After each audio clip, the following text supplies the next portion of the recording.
Hello, I'm Paul Michelman, Director of Content for HarvardBusiness.org, and I'm delighted to be joined today by Stu Friedman.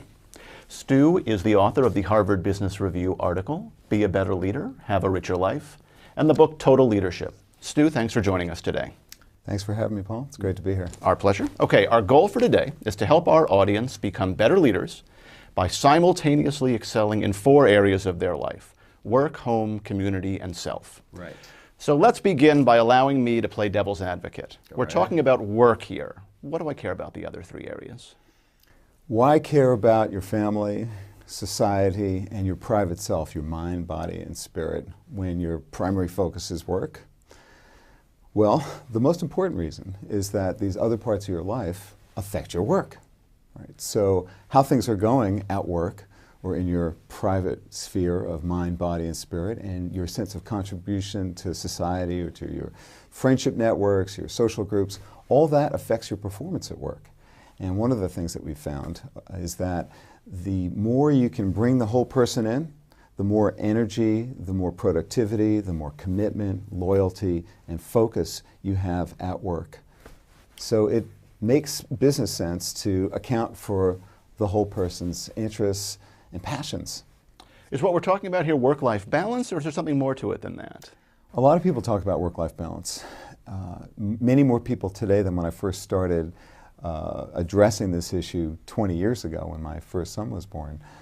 And it's become a very present issue in many different sectors of our society and abroad. And there's a lot of important reasons for that. But balance is the wrong metaphor. Balance is the wrong metaphor because it implies trade-offs. It implies that you've got to give up one part of your life to have success in another part.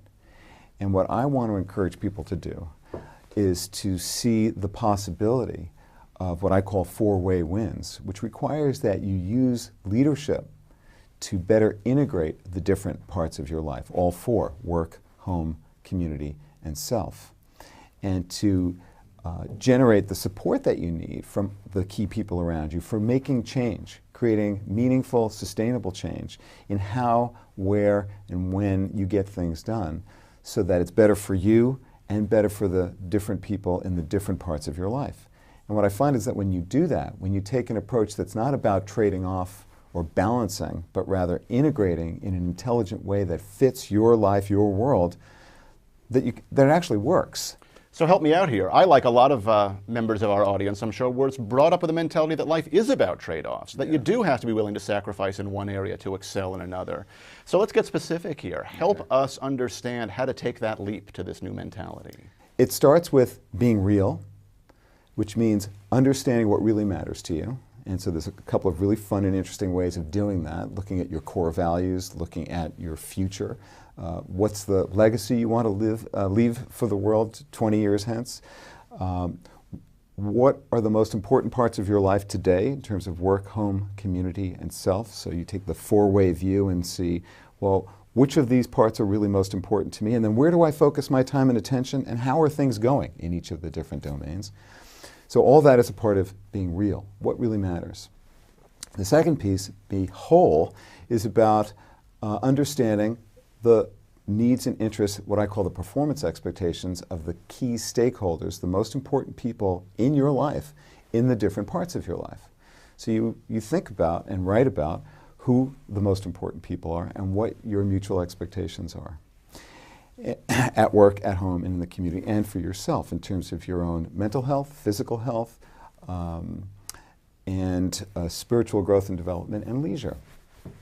And so you have a new perspective on where now can I create sustainable change? Where now can I experiment with how to bring the different parts together in a way that produces a 4-way win? So that's the third part, be innovative.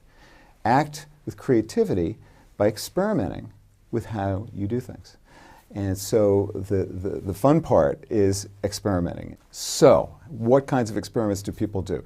Well, they range from changing the where and when of getting things done, what I call time shifting or replacing, working at home a day a week, for example, or in a more micro scale, focusing and concentrating experiments where you shut off your BlackBerry from the hours of 6 to 10 p.m.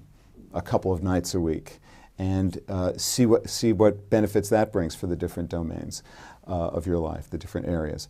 Or there's the example that I write about in the article of a man who was new to his community and was working in a financial services company, wanted to become a high potential for executive promotion in his company, and also wanted to join a community board that would involve his fiance, who was very interested in community service activities, and would also connect him more closely with his sister, who was a special education teacher.